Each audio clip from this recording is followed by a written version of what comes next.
अनुगुल जिला नालको थाना अंतर्गत बलराम प्रसाद केन्दुपटना साहिर छवि बेहेरा पुओ आनंद बेहेरा सन्देहजनक मृतदेह नालको आसपान निकट रेलवे ट्राक निकट उद्धार होता बेले घटना अंचल चांचल्य सृष्टि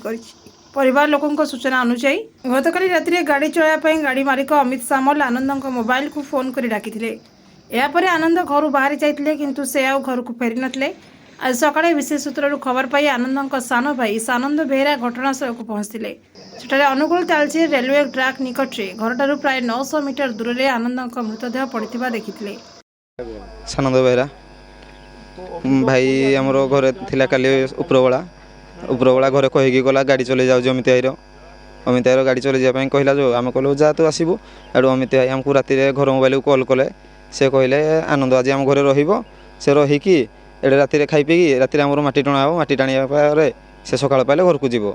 जो सकाळ पाइला आम घर को भी से आसी नथिला भाई तापर जो आम साई लोक कहले रेलवे जन किए पड़ी जो आम आसिक देखिलु निज भाई पड़ी आनंद बेहेरा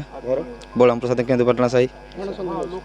सन्देह कौन अच्छे गाड़ी आड़े जाते माटी टाणी कौन जहाँ कि आणिक शोई देड़ू से